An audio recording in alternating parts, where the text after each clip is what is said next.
The jungle of Corvus IV was not a place for the careless. Thick vines hung like ropes from trees as tall as buildings. Strange flowers opened and closed like living mouths. The air smelled of wet earth, and every step was followed by the sound of something moving in the shadows. Daniel Kane moved carefully through the undergrowth, his boots sinking slightly into the damp soil. His wrist scanner beeped every few seconds, marking new plant species in the database. This was his mission to collect samples and record the strange life forms. For the Terran Science Council, he was alone. His landing pod was a few kilometers back, hidden between giant roots. The jungle canopy blocked most sunlight, leaving the ground in a greenish half-shadow. Daniel brushed a low branch aside and stepped into a small clearing. The ground here was softer, almost muddy. He crouched down, scanning a cluster of plants with silver-tipped leaves. The scanner chirped happily, displaying unknown chemical compounds. This could be worth a fortune in medicine, Daniel thought. A sudden rustle broke the quiet. Not the gentle sound of wind through leaves. This was heavier, closer, deliberate. Daniel froze, slowly lifting his head. From between the dark green ferns, a shape moved forward. At first, he thought it was some kind of big predator, like the holo images of Earth's tigers. Then the figure stepped into the light. It was a woman, or at least something shaped like one. She stood taller than Daniel by at least a head. Her body was powerful and lean, muscles shifting under short, sleek for the color of bronze. Her eyes glowed a deep amber, reflecting the dim light like molten metal. Her ears were pointed and twitched slightly at every sound. A long tail moved behind her, slowly swaying like a warning. Daniel's heart pounded. This was no animal. She was clearly intelligent. She wore a chest plate of some dark metal, scratched and dented from use, along with leather straps holding small pouches and a curved blade at her side. Her gaze locked onto him and didn't let go. For a long moment, they simply stared at each other, neither moving. Daniel's instincts told him to back away slowly, but his curiosity kept him rooted in place. Finally, she spoke. Her voice was low, almost a growl, but in clear galactic common. "If you keep staring, I'll pounce." Daniel swallowed hard. The words weren't shouted, but there was a sharp edge to them, a warning. Maybe a threat. "I didn't mean to intrude," Daniel said carefully, keeping his hands visible. "I'm just an explorer." Her eyes narrowed, but she didn't draw her weapon. Instead, she shifted her stance slightly. And that's when Daniel saw it. On her left thigh, just above the knee, something was lodged deep in the muscle, a long, jagged thorn. It wasn't like any normal plant thorn. It shimmered faintly, as if tiny veins of metal ran through it. The skin around it was swollen, dark, and wet with blood. She must have noticed his eyes move to the injury, because she spoke again, this time with less force in her tone. "Pull it out." Daniel blinked. "What?" "The thorn," she said, her voice tight with pain. "Pull it out." She took a small step forward, and he could see the slight tremor in her leg. Her breathing was uneven, almost labored. Daniel hesitated. This could be a trap. He had no idea who or what she really was. But the pain in her voice was real, and something about the way she stood, trying to hide the limp, made him think she wasn't just dangerous, she was in trouble. He took a slow step forward. "All right, but you'll need to stay still." She gave a short, impatient sound, half sigh, half growl, and tilted her leg toward him. Daniel crouched beside her, careful not to make any sudden moves. The thorn was strange. Up close, it seemed to be alive in some way. Tiny pulses of light running along its surface. His scanner gave a faint warning beep, registering unknown biomechanical material. The moment his fingers brushed the thorn, the jungle reacted. The underbrush around them shook violently. Sharp clicking sounds echoed from multiple directions. The sound was unnatural, like metal tapping against metal in a strange rhythm. Daniel looked up sharply. "We're not alone." Her tail lashed once behind her.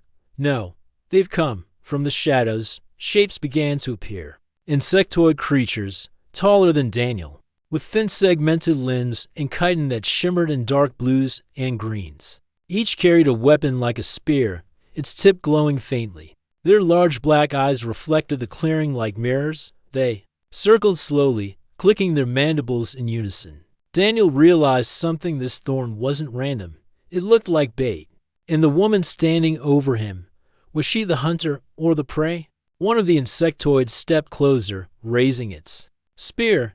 Daniel instinctively moved back, putting himself between it and the injured alien. His knife was already in his hand, though he doubted it would do much against their armor. The alien woman bared her teeth, letting out a deep growl that made the insectoid pause. But there were more too many for either of them to face alone, especially with her wounded.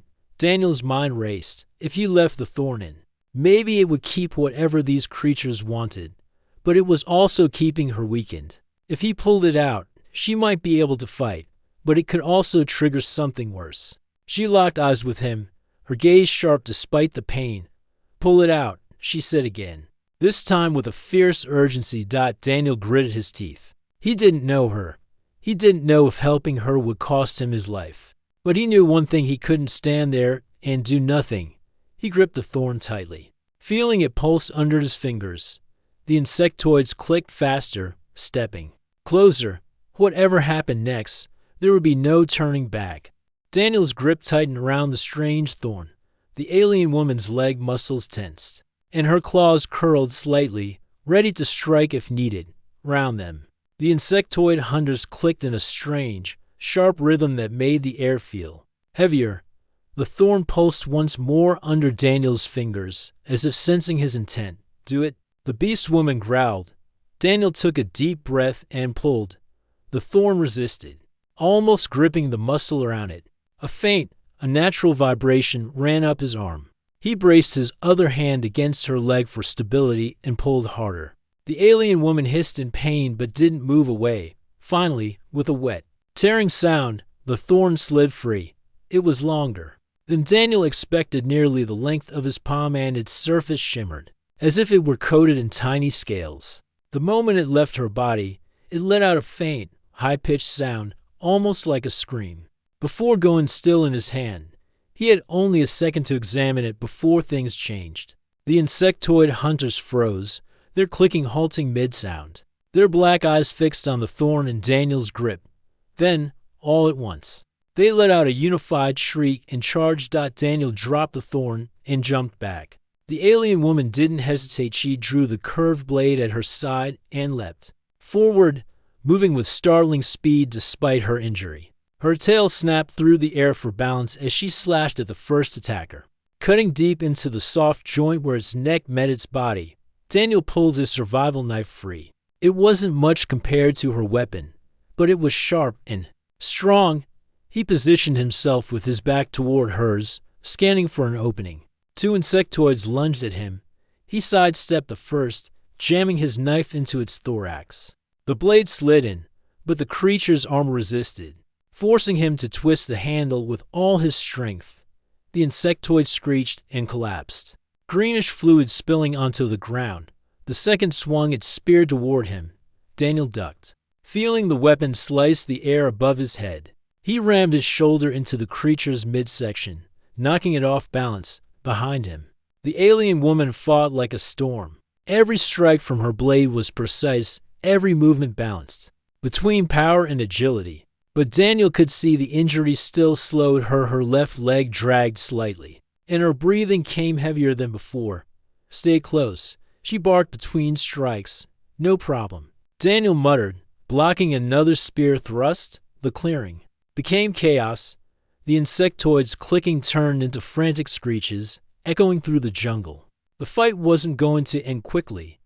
One of them lunged toward the thorn on the ground, its claw reaching for it. Daniel didn't know why, but instinct screamed not to let them take it. He dove forward, kicking the thorn away from the insectoids. Gripped out, the alien woman noticed and gave him a sharp look. "Do not let them have it." "Why?" he demanded, slashing at another attacker. "It is how they track. If they keep it, they will follow forever," she shouted, ducking under a spear and cutting clean through an insectoid's leg joint. That explained the strange pulses he had felt. The thorn wasn't just a weapon, it was some kind of beacon. Daniel grabbed it again, ignoring the faint heat building in his palm. Then what do I do with it? Destroy it. He had no idea how to destroy alien tech like this, but he wasn't going to argue. Looking around, he spotted a nearby rock outcropping. He sprinted toward it, spears clattering against the ground behind him. One spear scraped his shoulder, tearing through his jacket and grazing skin. He reached the rocks, slammed the thorn down hard, and ground it under the heel of his boot. At first, nothing happened. Then cracks appeared along its surface, spilling a strange blue light. The light flared once blinding bright, and the thorn dissolved into a puff of dark ash. The change was immediate. The insectoids stopped mid-attack, their antennae twitching as if confused. Their formation broke. The alien woman didn't waste the chance. She lunged forward, cutting down two of the closest enemies in quick, brutal strikes. Daniel grabbed his knife again, taking down another that hesitated too long. Within moments, the survivors backed away into the jungle shadows, their clicking sounds turning low and uncertain. Then, just as quickly as they had appeared, they were gone. Silence returned to the clearing, broken only by Daniel's heavy breathing. He turned toward the alien woman. She stood with her blade still drawn, scanning the tree line, her chest rising and falling with each deep breath. Blood hers and the insectoids darkened her armor and fur. Finally, she lowered her weapon and looked at him with an unreadable expression. "You freed me," she said simply. Daniel wiped his knife on a leaf before sheathing it. "Looks like we freed each other." Her gaze lingered on him, as if measuring his worth. "Most would have run. You stayed." He gave a short shrug. Running didn't seem like it would help. For a moment, her mouth twitched, almost like she was holding back a smile. Then she straightened and sheathed her blade. "They will come again," she said, her tone serious. "Without the thorn, they will not track us so easily. But they will still hunt." Daniel looked around the clearing. "So, they set that trap for you?" "Yes," she replied. "I am Sira of the Branth clans, a warrior. In exile, those insects serve my enemies." Daniel tilted his head. "And I'm just a scientist who took the wrong path through the forest." Sira's amber eyes studied him for a moment longer. Wrong path, or the right one, depending on what comes next. Before he could respond, a distant, echoing screech rolled through the jungle. It wasn't close, but it was moving in their direction. Sira turned her head toward the sound, ears twitching. "We should move. They will return in greater numbers." Daniel sighed, adjusting the strap on his gear. "Lead the way, warrior." She gave a short nod and started toward the thicker part of the jungle, moving with a predator's quiet step. Despite her limp, Daniel followed, glancing over his shoulder at the clearing they had just left. Something told him this wasn't just a random encounter. The jungle of Corvus foreclosed around Daniel and Sira like a living wall. The thick green leaves and twisting vines made the path dark and tangled. Every sound echoed. The chirping of strange insects, the distant calls of unknown animals, and the heavy breaths of two hunters on the run. Daniel was tired but alert. His shoulder throbbed from the spear wound, and his shirt was torn and stained with dirt and blood. Still, he kept close to Sira, the alien beastwoman who moved with careful purpose despite her injured leg. They had escaped the clearing where the insectoid hunters had tried to trap Sira. But Daniel knew this was only the beginning.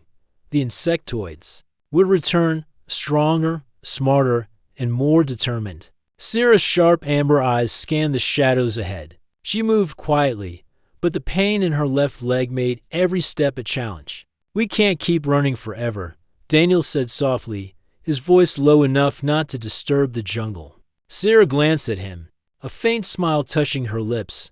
"You are stronger than you look, human. Most would have given up." Her voice was rough but calm. Daniel smiled back, a little surprised by the compliment. "Thanks. I'm good at surviving." They moved deeper into the jungle, following a narrow trail that twisted between ancient trees. Daniel kept his hand on his knife, ready for anything. Suddenly, the bushes ahead rustled violently. Both froze. From the shadows stepped two insectoid hunters, faster and larger than the ones before. Their glossy black eyes reflected the faint light. They didn't speak, but their clicking mandibles grew louder, a warning.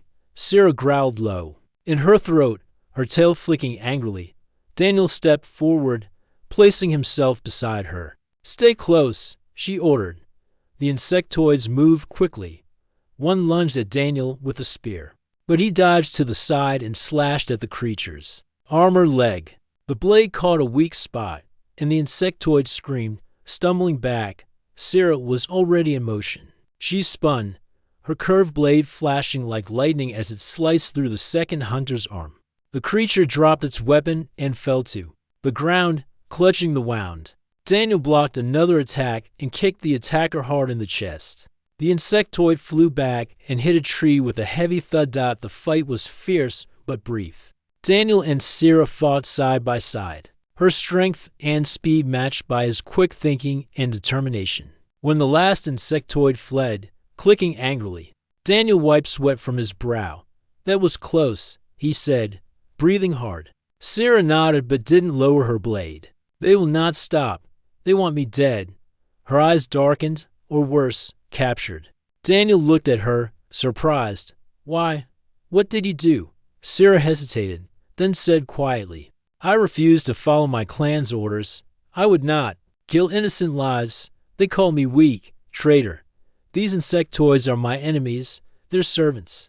Daniel thought about the thorn trap and the insectoid's sudden attacks. So this was a trap all along. Yes, Sierra's voice was steady but filled with pain.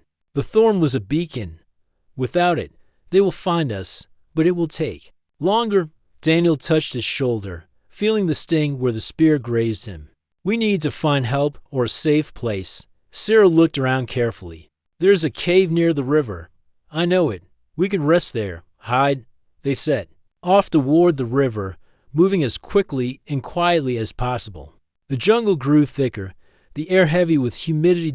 As they walked, Daniel tried to learn more about Sierra's world. "What is your clan like?" he asked. Sierra's expression hardened. "The Brandt clans are strong warriors. We live by honor and strength. But some leaders are cruel. They demand obedience, no matter the cost." Daniel nodded slowly. "Sounds like a difficult place." "It is," she admitted. "But it is home." The jungle suddenly grew darker. Thick clouds rolled overhead, blocking out the sunlight. The air smelled of rain. They reached the riverbank just as the first drops began to fall. The cave was not far, a dark opening hidden behind hanging vines. Sierra led the way inside. The air was cool and dry, a sharp relief from the wet jungle. Daniel lowered himself onto a flat stone, exhausted. His leg ached from the fight, and his heart still raced. Sierra sat nearby, cleaning her blade with slow, careful movements, her amber eyes caught the flicker of a small fire Daniel managed to light with a portable lighter. "You fight well," she said, looking at him with respect. "Better than many I have met." Daniel smiled. "Thanks. You saved my life back there." She shrugged, but her eyes softened. "We saved each other." They sat in silence for a moment, the sound of rain tapping on the cave's entrance. Daniel broke the quiet. "What will you do now?" Sierra looked away, her voice low. "I cannot return to my clan. I am hunted, but I will survive." Daniel thought of his mission, the data he still had to collect, and the dangers ahead. "I want to help," he said firmly. "You don't have to face this alone." Sierra studied him closely. "You are brave or foolish, maybe both." Daniel laughed quietly. Outside, the rain stopped. The jungle breathed again, alive and waiting. For the first time since he landed on Corvus 4, Daniel felt something new. Hope. Together, the human explorer and the alien Beastwoman prepared for what was next. They were no longer predator and prey. They were allies. Morning light filtered softly into the cave where Daniel and Sierra had spent the night. The jungle outside was alive with soundbird calls, insects buzzing, and the faint rustle of leaves in the gentle breeze. But inside the cave, there was quiet, a calm before the next storm. Daniel woke first. His body ached from the long walk and fight, but the bandage on his shoulder and the rest had held. He looked over at Sierra, who was sitting against the wall, sharpening her blade with slow, careful strokes. Her amber eyes caught the light, focused and thoughtful. He pushed himself up and stretched. "We should keep moving," he said softly. "Those insectoids won't give up." Sarah nodded without looking up. "They never do. But they will come carefully. We need to be ready." Daniel gathered their small supplies, water, food packs, and medical kit. They left the cave quietly and moved toward a nearby ridge that overlooked the jungle floor. From there, they could watch for danger. Sarah leaned close to Daniel. "We need a plan. Running won't save us forever," Daniel agreed.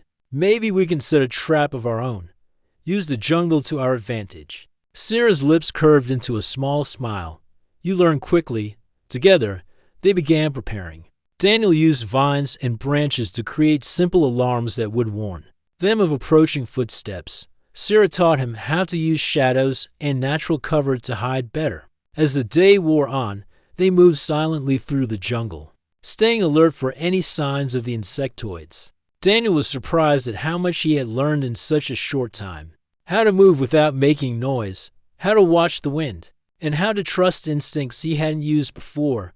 Late in the afternoon, as the sun lowered behind the trees, they found a narrow path winding along the edge of a swamp. Sarah paused and sniffed the air. "They are close," she said. Daniel's heart quickened. "How many?" "Too many to fight head-on. We must use the swamp." They crept to the edge, where thick mud and water pooled between gnarled roots. Sarah pointed to the trees. "We will lure them here." Daniel was unsure, but trusted her judgment. As night fell, they waited in the shadows. The jungle grew colder and darker. Then, in the distance, the faint clicking of insectoid voices reached their ears.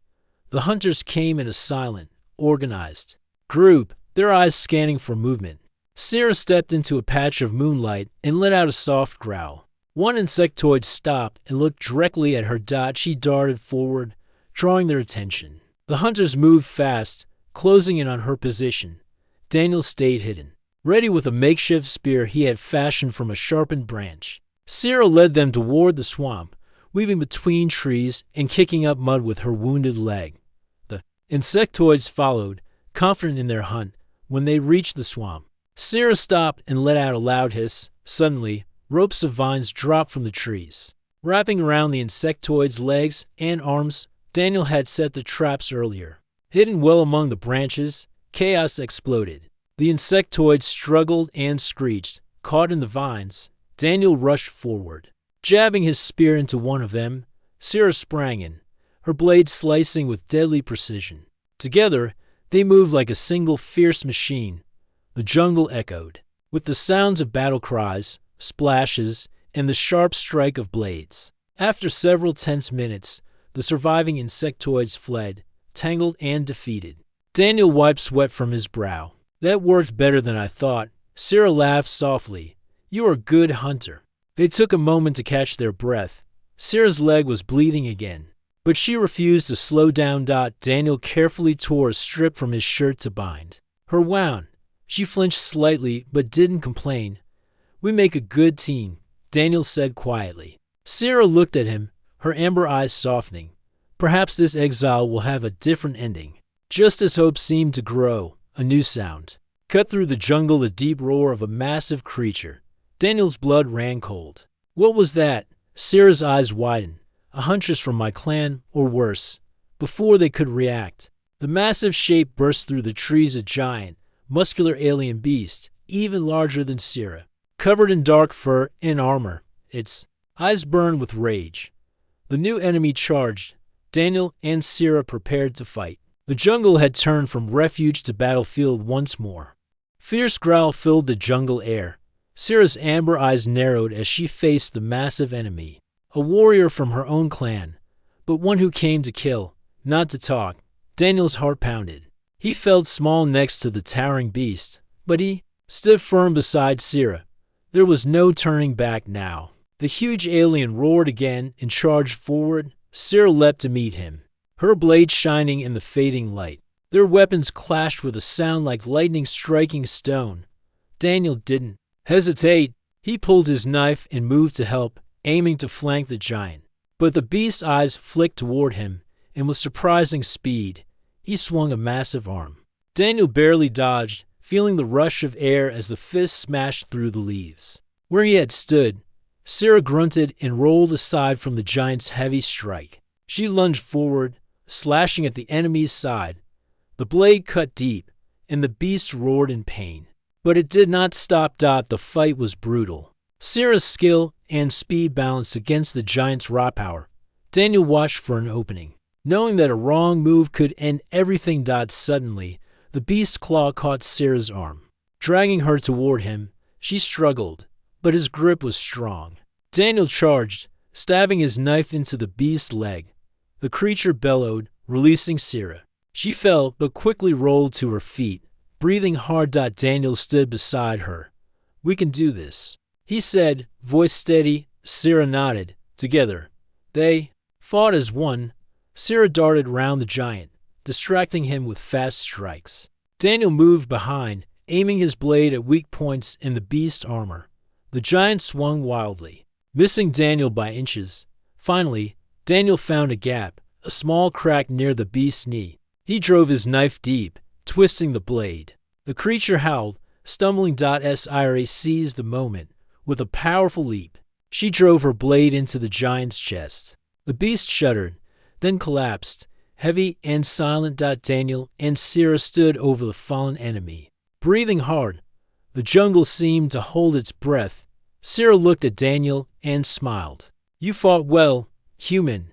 Daniel smiled back. "Couldn't have done it without you." The insectoid hunters did not return. The giant's defeat sent a clear message. For now, the jungle was quiet. Scylla touched the bandage Daniel had wrapped around her leg.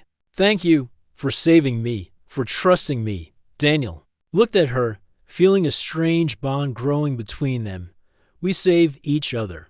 They walked back toward the clearing where the Thorn had first trapped Scylla. The jungle felt different now, less hostile, as if it recognized their strength. Daniel looked up at the stars beginning to shine above the canopy. "What happens now?" Scylla turned to him. "Now, I find my own path, and you find yours." Daniel nodded. "Maybe our paths will cross again." Scylla's amber eyes glowed softly. "I think they will. Together." Human and alien Beastwoman disappeared into the jungle shadows, two unlikely allies in a vast, dangerous galaxy.